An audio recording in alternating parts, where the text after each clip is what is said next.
through a whole gait analysis and what this is. You need about 4 feet of space behind a treadmill. So that was one of the things we talked about. So it's very portable and easy to use. If you look from the lateral view, it's just 3 cameras sitting on top of the bar. So it can be used in a lot of facilities. The first step that we're going to do is we're just going to do a snap procedure, and it's going to tell us if there's any markers in view. We don't see any of the dots on him. We've got a couple markers in the screen, so we know that nothing is reflective on him.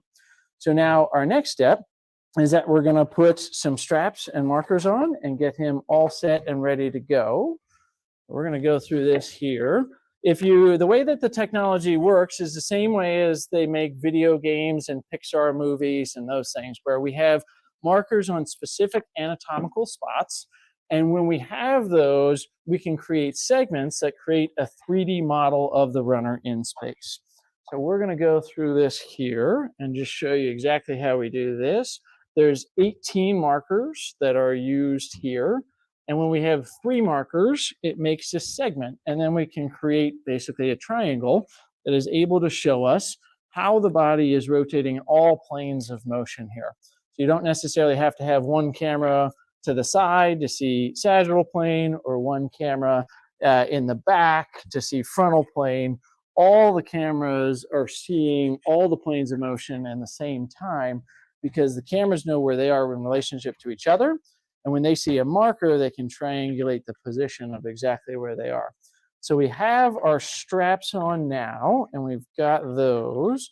So the next thing that we're going to do is use some reflective or some non-reflective stickers. And these stickers are going to go on specific spots, and they're in anatomical landmarks.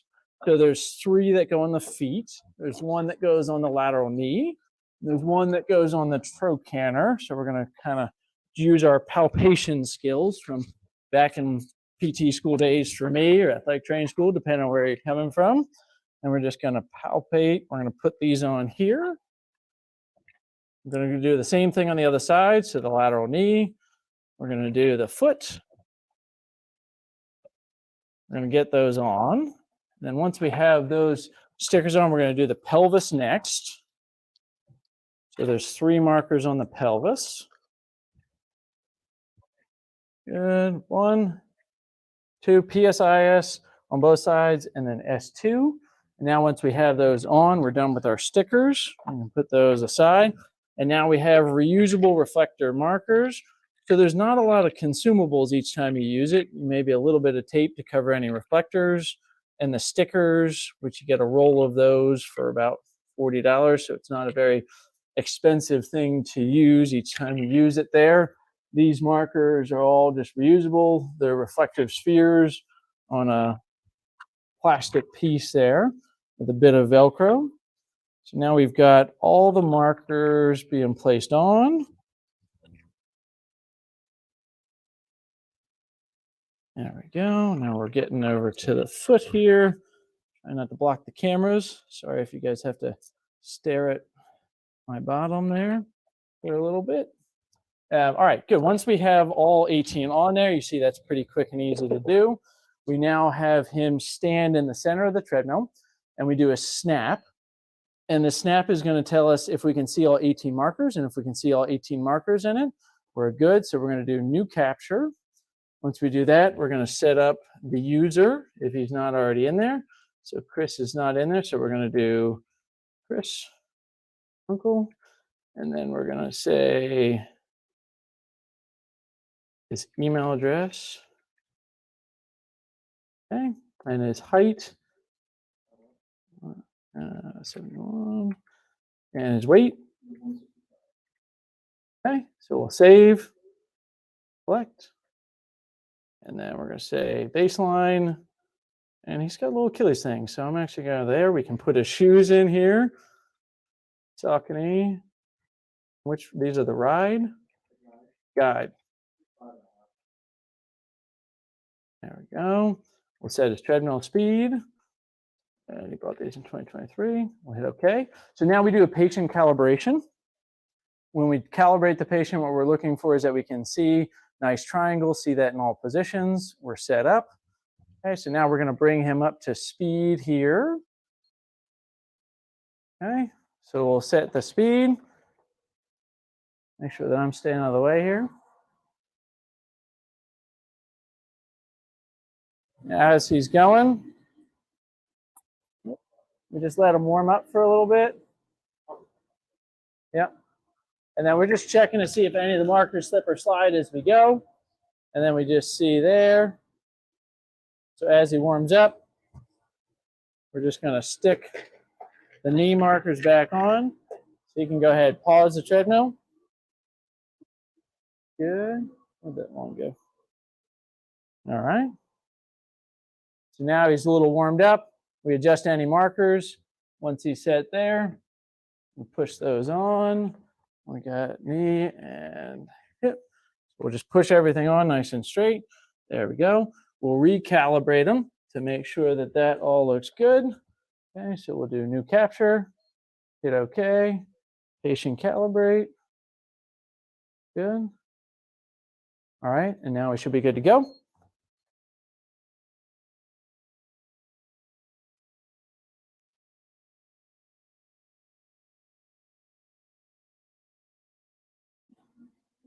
We hit capture, and then the system will either start automatically, or you can hit start here. And then now as he's running, we're able to do this. There we go. Good. Okay. So now the gait analysis is done. And we can see that we get full 360-degree views. We're able to zoom in or zoom out. And we look from all different angles here. We're able to see kind of exactly what's going on from the right side, from the left side, or from the front. So here the blue is the right side and the red is the left side. That's not good or bad. These are heat maps that kind of show what the ankle marker is doing, what the knee marker is doing.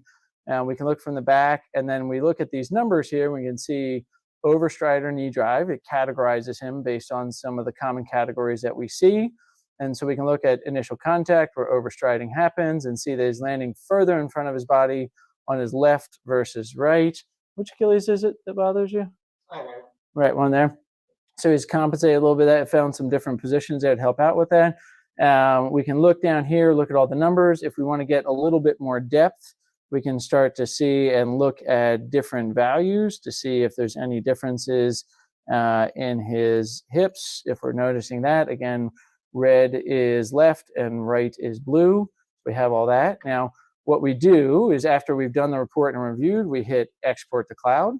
This is then being sent to the app.RunDNA portal. And that is being sent. It just takes a minute to upload. And then once that's uploaded, we can decide if we want to do some changes and change his form, if we want to take a look, if we want to compare his to other ones here. So we'll just save this one and call this baseline. Right, and then we're going to do, we can bring up a reference and we can say, let's compare Chris and I's running here. Not that it's a competition. I'm also an overstrider knee drive, so we'll see kind of two different examples of how runners can look different from there, but we can notice it kind of a comparison and see. We can look at the differences, and you can see the differences in the curve. Just put a side by side, which is a really nice view just to be able to see that. You can compare, do another gait analysis if you want after you do some cues. And then the video should be all loaded up. So we're going to go to app.rundna.com. And once we're there, we'll be able to log in.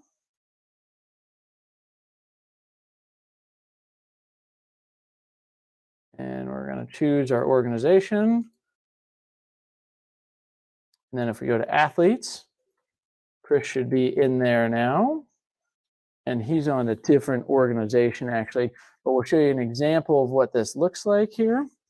So now from there, we'll be able to pull that up, go to the assessment tab, and from that, we will be able to see his video and be able to see everything on there. So we go to here, and we'll be able to see a video of what the running looks like. It'll be able to show any of the numbers, and then it can show an incidence of what those numbers mean. Are they good, bad, or in between? And then all we have to do is go to the assessment tab, select the category that we want them to do, and we select the date that we want them to start. And then when we hit save category, we go to their calendar, and now we're going to see that they have a whole program with videos, exercises, and they're able to match this up to the wearable device, and then you can help move these things around. You can drag, drop, move them around exactly as you need. So you see that this was pretty quick, but what we were able to do in this short amount of time is to show you how we can do a gait analysis. We can send them a report, and then we're able to load all the information up so he has a plan moving forward, with the whole goal of doing a gait analysis where when the person is done with their gait analysis, you no longer